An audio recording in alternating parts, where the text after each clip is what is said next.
দৰঙৰ অগ্ৰণী স্বেচ্ছাসেৱী সাংস্কৃতিক অনুষ্ঠান পথৰু সমন্বয় গোষ্ঠী পথৰুঘাটে আজি 63 সংখ্যক শিক্ষক দিৱস উদযাপন কৰে। বৃহস্পতিবাৰে কৃষক শ্বহীদ বাকৰিত অনুষ্ঠিত অনুষ্ঠানত জিলাখনৰ একুৰি কৰ্মৰত আৰু অৱসৰী কৃতি শিক্ষকক সন্মান আৰু সম্বৰ্ধনা জ্ঞাপন কৰে। উক্ত অনুষ্ঠানতে জনপ্ৰিয় নিউজ চেনেল এনিফাৰ 24ৰ তৰফৰ পৰা সম্বৰ্ধনা আৰু অভিনন্দন জ্ঞাপন কৰে এই কৃতি শিক্ষকসকলক। সৰ্বপল্লী ৰাধাকৃষ্ণনৰ প্ৰতিচ্ছবিৰ সন্মুখত বন্তি প্ৰজ্বলন আৰু পুষ্পাঞ্জলি অৰ্পণৰ পিছতেই উপস্থিত বিশিষ্ট ব্যক্তিয়ে বক্তব্য প্ৰদান কৰে। গাম্ভীৰ্যপূৰ্ণ অনুষ্ঠানটোত চিপাঝাৰ সমষ্টিৰ বিধায়ক পৰমানন্দ ৰাজবংশীৰ লগতে অঞ্চলটোৰ বহু গণ্যমান্য ব্যক্তি উপস্থিত আছিল। অনুষ্ঠানৰ শেষত আমন্ত্ৰিত কণ্ঠশিল্পী শ্ৰী কমলিকা কাশ্যপৰ গীতৰ শৰাই আৰু স্থানীয় শিল্পীসকলৰ গীতৰ অনুষ্ঠানৰে সামৰণি পৰে। নমস্কাৰ। মোক আজি পথৰু সমন্বয় গোষ্ঠী যি অনুষ্ঠান পথৰুঘাটত অনুষ্ঠিত হৈছে তালৈ নিমন্ত্ৰণ কৰাৰ কাৰণে মই তেখেতসকলৰ ওচৰত চিৰকৃতজ্ঞ। আৰম্ভণিতে মই মোৰ জ্যেষ্ঠসকলক প্ৰণাম জনাইছোঁ, কাৰণ জ্যেষ্ঠসকলক প্ৰণাম জনোৱাৰটোৱেই আমাৰ হিন্দু ধৰ্মৰ প্ৰধান লক্ষ্য বা উদ্দেশ্য। মই এই শিক্ষক দিৱসৰ দিনাখন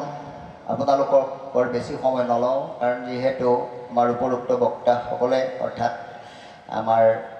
কমলেন্দ্ৰ চক্ৰৱৰ্তী ছাৰেই হওক বা আমাৰ পৰমানন্দ ৰাজবংশী ছাৰে হওক, এই গোটেই আৰু আমাৰ কাকতি দাই হওক, সকলোৱে গোটেই কথাখিনি বিতংভাৱে কৈছে। গতিকে মই অন্ততঃ এই শিক্ষক দিৱসৰ দিনাখন এটা কথাই মোৰ ফালৰ পৰা কওঁ যে অন্ততঃ আমাৰ যিসকল আহিছে নৱপ্ৰজন্মই যাতে যি যুৱ উশৃংখলতা আছে সেইটো কমাই অন্ততঃ জ্যেষ্ঠজনক সন্মান কৰিবলৈ শিকক। আৰু প্ৰত্যেকৰ কাৰণেই প্ৰত্যেকেই একোজন শিক্ষক, কাৰণ সৰুজনৰ পৰাও ডাঙৰে শিক্ষা ল'ব লগা হয়, ডাঙৰৰ পৰাতো লোৱা হয়েই, সৰুজনৰ পৰাও শিক্ষা লোৱা হয়। আৰু অলপ আগতে মই এটা সৰু কথা কওঁ যে শিক্ষা মানুহৰ জীৱনৰ মৃত্যু পৰ্যন্ত হয়, যিটো আমাৰ ককা নীলমণি ফুকনে কৈছে মৃত্যুৰ আগমুহূৰ্ত পৰ্যন্ত শিক্ষা লোৱা হয়। গতিকে মই এই কথাটো অকণমান আগতে মই আহি থাকোঁতে এই বোধ কৰোঁ জেগাটুকুৰাৰ নাম বিজুলী, মানে অৰ্থাৎ নাৰিকলি মন্দিৰ পাৰ হৈ আহি এটা পেট্ৰল পাম্পত সোমাইছিলোঁ গাড়ীত তেল ভৰোৱাৰ কাৰণে। কিন্তু এই শিক্ষক দিৱসৰ লগত প্ৰাসংগিকতা নাই, যদিও মই কওঁ যে এই কথাটো প্ৰাসংগিকতা আছে। তাৰ মই বাথৰুমটোত সোমাইছিলোঁ, কিন্তু মই ভাৰতবৰ্ষৰ বাহিৰৰ কথা মই নকওঁ, কিন্তু অসমৰ মোৰ আজি এটা অভিজ্ঞতা হ'ল যে অসমৰ সেই পেট্ৰল পাম্পটোৰ যিটো বাথৰুমত যিমান ধুনীয়া চাফা কৰি ৰখা হৈছে, সেই পৰিষ্কাৰ পৰিচ্ছন্নতাটোৱে মোক মোহিত কৰিলে বা মই বহুততে কৈছোঁ। আৰু লগে লগে মই আমাৰ চেনেলৰ আমাৰ এডিটৰক ফোন কৰি কৈছোঁ যে অহাকালিৰ পৰা আমাৰ অসমৰ বিভিন্ন স্থানত অভিযান চলোৱা, কাৰণ পেট্ৰল পাম্পবিলাকৰ বাথৰুমবোৰ কিমান চাফা। আৰু লগতে মই খাইৰুল, যিহেতু খাইৰুল ইছলাম আপোনালোকৰ মাজৰে, খাইৰুলক কিন্তু মই ফোন কৰি কৈছোঁ যে অহাকালি এই পেট্ৰল পাম্পটোৰো মানে এটা ভিজুৱেল ল'ব লাগে আৰু তেওঁলোকৰ বাইক ল'ব লাগে। প্ৰথমতে মই যেতিয়া বাথৰুমটোৰ পৰা ওলাই অহাৰ পিছত মই তেওঁলোকৰ কৰ্মচাৰীজনক কৈছিলোঁ যে তোমালোকে এটা কাম কৰা, তোমালোকৰ মালিক কোন? তেতিয়া তেওঁ কিবা ভৰালি ক'লে। মই বোলো তেওঁক মাতাচোন, আছেনে? বোলে নাই। কোন আছে? হয়তো তেওঁলোকে ভাবিছে যে কিবা দানেচন চানেচন তেনেকুৱা জাতীয় কিবা কথাত মাতিছে। তেওঁ ক'লে কোনো নাই। মই বোলো ঠিক আছে, তোমাৰ বাদ দি অফিচ ষ্টাফ কোন আছে? তেতিয়া তেওঁ এজন অফিচ ষ্টাফৰ মানুহ মাতি আনিলে। অনাৰ পিছত মই ক'লোঁ যে তোমালোকৰ এটা বস্তু হৈছে, অসমৰ বিভিন্ন স্থানত গৈ মই এটা অভিজ্ঞতা পালোঁ যে যিবিলাক বাথৰুম, কিন্তু তোমালোকৰ বাথৰুমটো যথেষ্ট চাফা। গতিকে এই ধাৰা যাতে অব্যাহত থাকে তাৰ অন্ততঃ চেষ্টা কৰিবা। তেতিয়া তেওঁ লগে লগে তেওঁৰ মালিকক মোক ফোনত লগালে, কিবা ভৰালি মালিকৰ নাম। মই তেতিয়া ক'লোঁ যে সেইটো পৰিষ্কাৰ পৰিচ্ছন্নতাটোৱেই আমাৰ কাৰণে অতি ডাঙৰ বস্তু আৰু যিটো আমাক একদম কাৰণ এতিয়া যদি আমি চাওঁ যে প্ৰথমতেই যেতিয়া মোদী চৰকাৰ আহিছিল নৰেন্দ্ৰ মোদী ডাঙৰীয়াই প্ৰথমতে আহিয়েই ঝাৰু মাৰিবলৈ শিকাইছিল গতিকে আমি তাৰমানে কিমান পিছ পৰি আছোঁ শিক্ষাৰ ক্ষেত্ৰত যদি আজি আমি কেইবছৰ আগলৈ ঘূৰি যাওঁ গতিকে মই কওঁ আশা কৰিম যাতে অন্ততঃ শিক্ষক দিৱসৰ দিনাখনৰ পৰা আমি পৰিষ্কাৰ পৰিচ্ছন্নতাটোৰ ওপৰত বেছি গুৰুত্ব দিওঁ আৰু যদি পৰিষ্কাৰ পৰিচ্ছন্ন হৈ থাকোঁ তেতিয়াহ'লে আমাৰ অন্ততঃ বেমাৰ নহ'ব বা আমি নিজকে সুৰক্ষিত কৰি ৰাখিব পাৰিম বেমাৰৰ পৰা গতিকে মই বৰ বেছি দীঘলীয়া নকৰোঁ ইয়াকে কৈ আজি পবিত্ৰ শিক্ষক দিৱস সমগ্ৰ ভাৰতবৰ্ষৰ বাবে আজি দিনটো আটাইতকৈ মহত্বপূৰ্ণ দিন আৰু এই দিনটোৰ লগত সাঙুৰ খাই আছে এগৰাকী ব্যক্তি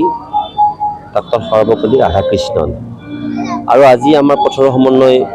আমাৰ যিটো অনুষ্ঠানে প্ৰতি বছৰে অতি সৌহাৰ্দ্যমূলক আৰু খুব গাম্ভীৰ্যপূৰ্ণভাৱে অনুষ্ঠানটো পাতি আহিছে আৰু আমাৰ গোটেই দৰঙৰ অবিভক্ত দৰঙৰ বিভিন্ন ধৰণৰ শিক্ষকসকলক যিসকলে বিভিন্ন ক্ষেত্ৰত তেওঁলোকৰ উৎকৃষ্ট সেৱা আগবঢ়াইছে সেইসকলক তেখেতসকলে কি কৰিছে যে ইয়াত সন্মান প্ৰদান কৰি আহিছে আৰু আজি মই যিহেতু এগৰাকী প্ৰকৃত অৰ্থত শিক্ষক আছিলোঁ আৰু আমিও সেইধৰণে শিক্ষক হিচাপে আজি ইয়াত যোগদান কৰিছোঁ আৰু বিধায়ক হিচাপে মই ইয়াত আত্মপ্ৰকাশ কৰিবৰ কাৰণে আজি সুচল পোৱাই নাই আৰু সেইটো মই কৰিব নোৱাৰোঁ গতিকে সঁচাকৈয়ে আজিৰ দিনটোত এই ধৰণে এটা ভাল অনুষ্ঠানত থাকি মই নিজে গৌৰৱ অনুভৱ কৰিছোঁ আৰু নিজকে যেন মই উভতি গৈছোঁ শিক্ষকতালৈ গতিকে মই সকলো সময় গোষ্ঠীক ধন্যবাদ জ্ঞাপন কৰিছোঁ আজি 63 সংখ্যক শিক্ষক দিৱস উদযাপন কৰা হ'ল পথৰু সমন্বয় গোষ্ঠী পথৰুৱাতৰ ঐতিহাসিক শিক্ষক শ্বহীদ বাকৰিত আৰু আজি জিলাখনৰ 21 কৃতি শিক্ষকক ক্ৰমে সন্মান আৰু সম্বৰ্ধনা প্ৰদান কৰা হ'ল আৰু এই অনুষ্ঠানটোত নিৰ্দিষ্ট বক্তা হিচাপে উপস্থিত আছিল ৰবীন্দ্ৰনাথ ঠাকুৰ বিশ্ববিদ্যালয়ৰ হোজাইৰ প্ৰাক্তন উপাচাৰ্য এগৰাকী গৱেষক ডক্টৰ অমলেন্দু চক্ৰৱৰ্তী ছাৰ আৰু এই অনুষ্ঠানটোত কেইবাগৰাকীও বিশিষ্ট ব্যক্তিয়ে ভাগ লৈছে গৌৰাংগ কাকতৰ সম্পাদক শংকৰ কাকতীয়া উদ্বোধন কৰিছে বিশিষ্ট সমাজকৰ্মী যোগেন্দ্ৰ শৰ্মা সমাজসেৱিকা ৰূপালী দেৱীকে আদি কৰি এই অনুষ্ঠানটোত চিপাঝাৰ সমষ্টিৰ বিধায়ক ডক্টৰ পৰমানন্দ ৰাজবংশীকো তেখেতক প্ৰাগজ্যোতিষ মহাবিদ্যালয়ৰ অৱসৰপ্ৰাপ্ত অধ্যক্ষ হিচাপেও আজি এই অনুষ্ঠানত সম্বৰ্ধনা প্ৰদান কৰা হৈছে এই অনুষ্ঠানত মংগলদৈ মহাবিদ্যালয়ৰ অৱসৰপ্ৰাপ্ত ৰাজনীতি বিজ্ঞান বিভাগৰ মুৰব্বী অধ্যাপক ডক্টৰ নগেন্দ্ৰ শৰ্মা ছাৰ প্ৰাক্তন অধ্যক্ষ মংগলদৈ মহাবিদ্যালয়ৰ ডক্টৰ লোকেশ্বৰ নাথ ছাৰ আদি কৰি জিলাখনৰ 2গৰাকী কৃতি শিক্ষকক সন্মান আৰু সম্বৰ্ধনা প্ৰদান কৰা হ'ল আৰু আমন্ত্ৰিত শিল্পী কুমলিকা কাশ্যপে আহি ভাগ লৈছে আৰু তেওঁৰ সুললিত কণ্ঠৰে গীত পৰিৱেশন কৰি অনুষ্ঠানটি অধিক প্ৰাণবন্ত কৰি তুলিছে আমাৰ দৰঙৰ এগৰাকী স্থানীয় শিল্পী তাৰাশংকৰ শইকীয়া চাকৰিয়াতৰ শিল্পী কালিয়া যাকে আদি কৰি কেইবাগৰাকী উদীয়মান শিল্পীৰ অনুষ্ঠানত অতি এই শিক্ষক দিৱসৰ অনুষ্ঠানটি এক নাটকলিকা অনুষ্ঠান হিচাপে পথৰুৱাতত অতি ৰূপায়ণ কৰা হ'ল আমি ভাবোঁ অনাগত দিনত শিক্ষাগুৰুসকলক আমি অতি আন্তৰিকতাৰে চৰকাৰে সেৱা জনাৰ এই পৰম্পৰা অব্যাহত ৰাখিম আমি 2020 চনৰ পৰা বিশেষকৈ কৃতি শিক্ষকক সন্মান আৰু সম্বৰ্ধনা প্ৰদান কৰি আহিছোঁ এইবুলিও আমি কৃতি শিক্ষকক এই কাৰ্যসূচী অব্যাহত ৰাখিলোঁ আমি আপোনালোকৰ এনি ভাৰত চেনেলৰ মুখ্য সত্ৰাধিকাৰ দুলাল বৰাদেৱে আৰু এই অনুষ্ঠান সন্মানীয় অতিথিসকলে ভাগ লৈ এনি ভাৰত চেনেলৰ তৰফৰ পৰা সম্বৰ্ধিত শিক্ষাগুৰুসকলক সন্মান প্ৰদান কৰিছে অভিনন্দন জ্ঞাপন কৰিছে আমি এই হিচাপত এনি ভাৰতৰ পৰিয়ালক তথা সত্ৰাধিকাৰী দুলাল বৰাদেৱকো আন্তৰিক অভিনন্দন জ্ঞাপন কৰিছোঁ চিপাঝাৰৰ পৰা আসলামুদ্দিন আহমেদৰ ৰিপৰ্ট এনি-ভাৰত 24 নমস্কাৰ মই উৎপল দাস আৰু আপোনালোকে চাই আছে এনি ভাৰত আৰু আপোনালোকক জনাবলৈ পাই মই বহুত সুখী হৈছোঁ যে আমাৰ সকলোৰে মৰমৰ শ্ৰদ্ধা জুবিন গাৰ্গৰ গীতসমূহৰ ভিত্তিত এটা খুব সুন্দৰ ৰিয়েলিটি শ্ব' এনি ভাৰতে আয়োজন কৰিছে জুবিনৰ গানে কি আনে এই প্ৰথম ছিজনটোত অডিশ্যনছ আৰম্ভ হ'ব আগষ্টৰ পৰা অসমৰ বিভিন্ন জিলাত গতিকে মই সমূহ কলাকুশলী বিশেষকৈ যিসকল প্ৰতিভাশীল গায়ক গায়িকা আছে আমাৰ সমাজত তেওঁলোকলৈ মই এটা আহ্বান জনাইছোঁ তেওঁলোকে প্ৰস্তুত হওক এই ৰিয়েলিটি শ্ব'ৰ বাবে আৰু তাৰিখটো হৈছে 15 আগষ্ট 2024 চন এনি ভাৰতৰ অডিশ্যন জুবিনৰ গানে কি আনে